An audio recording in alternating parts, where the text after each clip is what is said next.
నమస్తే. ముందుగా మీకు ఒక విజ్ఞప్తి. ఈ కార్యక్రమాన్ని మీ పిల్లలు చూస్తుంటే వారిని పక్కకు పంపండి. ఈ కార్యక్రమంలో కొన్ని వ్యాఖ్యలు వారు చూడడం మంచిది కాదని ఎన్టీవీ భావిస్తోంది. ఈ వ్యాఖ్యలు చేస్తోంది ఎన్టీవీ కాదు, ఘనత వహించిన మన నేతాశ్రీలు. ఉచితానుచితాలు మర్చిపోయి ఇష్టం వచ్చినట్లు తిట్టేస్తున్నారు. ఎప్పుడో ఎక్కడో ఒకటి అరా అయితే పోనీలే అనుకోవచ్చు. ప్రతిరోజు మైకుల ముందు బూతులతో విరుచుకుపడుతున్నారు. అన్పార్లమెంటరీ అని తెలిసినా పార్లమెంటు లాంటి వేదికలపైన ఇలాంటి భాషే. వాళ్లు మాట్లాడుతున్న మాటలు తిట్లు చూస్తే వీళ్లా మన నేతలు అనిపించడం ఖాయం. రాజకీయాల్లో దిగజారుతున్న విలువలపై స్పెషల్ ఫోకస్.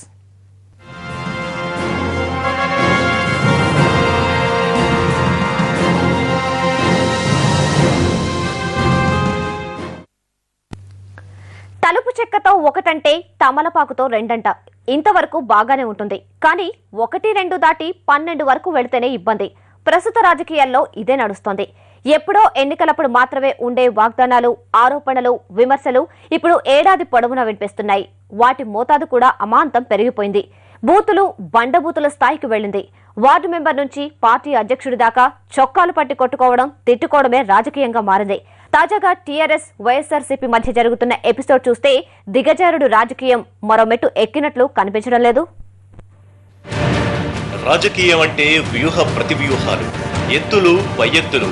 ప్రజాసేవంటూ పైకి ఎంత డబ్బా కొట్టుకున్నా పార్టీల అంతిమ లక్ష్యం అధికారమే. స్వాతంత్ర్యం వచ్చిన కొత్తల్లో మర్రి చెట్టు మాదిరిగా ఒక్కటే పార్టీ ఉండేది కాబట్టి పెద్దగా ఇబ్బంది లేకుండా పోయింది. తర్వాత కొంతకాలానికి ఆ చెట్టులో నుంచే కొన్ని కొమ్మలు పుట్టాయి. అయినప్పటికీ ఎలాగోలా సర్దుకున్నారు. తర్వాత పరిస్థితి మారింది. చెట్టుకొకటి పుట్టకొకటిగా పుట్టుకొచ్చాయి రాజకీయ పార్టీలు. దీంతో పార్టీల మధ్య కట్ త్రోట్ కాంపిటీషన్.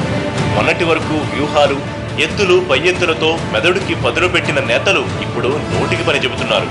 రాజకీయ పార్టీల ప్రధాన నాయకులు ఒకరినొకరు దుమ్మెత్తి పోసుకుంటున్న తీరు, దూషించుకుంటున్న తీరు చాలా జుగుప్స కలిగిస్తుంది.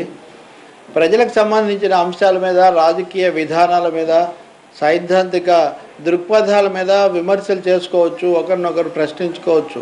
కానీ ఇక్కడ వ్యక్తిగతమైనటువంటి ఆరోపణలు చేసుకోవడం, అందులో కూడా చాలా అభ్యంతరకరమైన, అవాంఛనీయమైన భాషల్లో ఒకరినొకరు రెచ్చగొట్టుకునే విధంగా మాట్లాడడం, దాని మీద రెచ్చిపోయి దాడులు చేసుకోవడం, ఇదంతా కూడా ఒక విషవలయంలాగా తయారవుతుంది.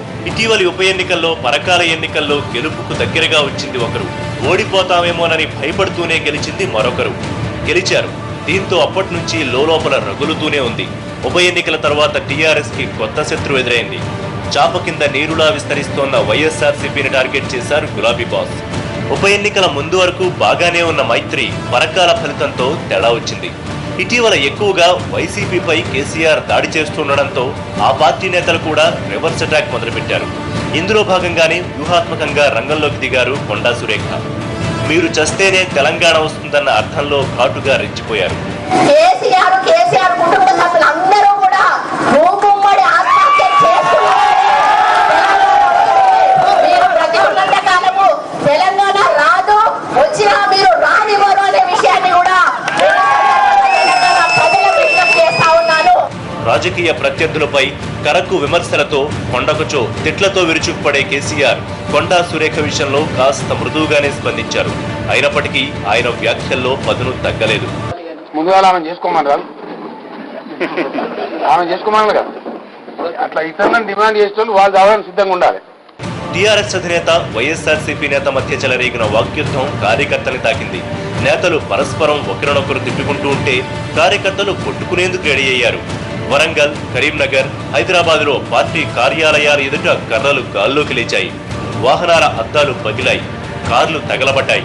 వ్యవహారం లాఠీచార్జ్ వరకు వెళ్ళింది. ఒకరిద్దరికి తీవ్ర గాయాలయ్యాయి.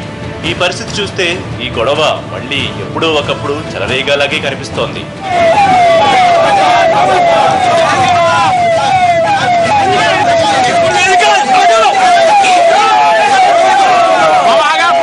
ఇంత చేసి ఈ పార్టీల నాయకులు, కార్యకర్తలు సాధించిందేంటో ఎవరికీ అర్థం కాదు. ఈ గొడవ జరిగిన తర్వాత కూడా నేతలు తమ తీరు మార్చుకోలేదు, పైగా మరింత రెచ్చిపోయారు. ఇలాంటి ఉద్రిక్త పరిస్థితిని శాంతపరిచి సావధానంగా వివాదాన్ని పరిష్కరించాల్సిన నేతలే ఇలా నోటుకొచ్చినట్లు మాట్లాడి రెచ్చగొడుతూ ఉంటే వీళ్లని కట్టడి చేసేదెవరు?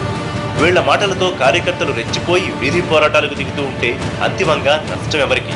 మీరు రాయి ఇటుకతను కొడితే మేము రాయితను కొట్టే పరిస్థితి ఉంటుంది, మీరు ఒక్కటంటే మేము 10 అనే పరిస్థితి ఉంటుంది. ఒళ్ళు దగ్గర పెట్టుకోండి అని చెప్తున్నాం. మంచి మాట కాదు, మంచి పద్ధతి కాదు. రాజకీయాల్లో విమర్శలు చేయండి, మా విధానాల్లో లోటుపాట్లు ఉంటే చెప్పండి, ఏమైనా లోపభూయిష్టమైనవి ఉంటే చెప్పండి. కానీ ఇష్టారీతిన పర్సనల్గా మాట్లాడితే చూస్తా ఊరుకోవడానికి ఎవరు సిద్ధంగా లేరు. తప్పకుండా ఇంటికా జవాబ్ పత్తర్ సే దేంగే, తప్పకుండా ఇస్తాం. అది జగన్ అయినా కిరణ్ అయినా ఇంకెవడైనా కూడా అదే సమాధానం ఉంటుంది, అదే రకమైన ఆన్సర్ ఉంటుంది. ఇవాళ ఒకటే తెలియజేస్తా ఉన్నాం, మరోసారి మాతో గిల్లుకునే ప్రయత్నం చేసిండ్రు, మా ఆఫీసుల మీద దాడి చేసే ప్రయత్నం చేసిండ్రు. ఇలాంటి గుండాలకి తెలంగాణ ఉద్యమకారులు ఎట్లా గుణపాఠం చెప్పానో, ఎప్పుడు చెప్పానో ఖచ్చితంగా ఉంటుంది. దానికి కాచుకోమని చెప్పి హెచ్చరిస్తూ ఉన్నాం. ఇవాళ మా మీద ఇట్లాంటి దాడులు కనుక పాల్పడితే, రెచ్చగొట్టే ప్రయత్నం చేస్తే ఖచ్చితంగా దాంట్లో మాడి మసి అయిపోక తప్పదని చెప్పి హెచ్చరిస్తా ఉన్నాం. నోరు మంచిదైతే ఊరి మంచిదవుతుందనే నానుడి ఎలాగూ ఉండనే ఉంది.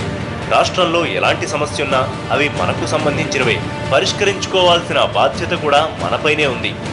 కూర్చుని మాట్లాడుకుంటే సమస్యలన్నీ పరిష్కారం అవుతాయి. ప్రజాస్వామ్యంలో చర్చ అనేది ఆరోగ్యకరమైన వ్యవహారం. అలాంటి చక్కని మార్గాన్ని వదిలేసి తిట్టుకుంటూ కొట్టుకుంటూ రోడ్డున పడాల్సిన అవసరం ఉందా? ఫోకస్ లో షార్ట్ బ్రేక్ తీసుకుందాం.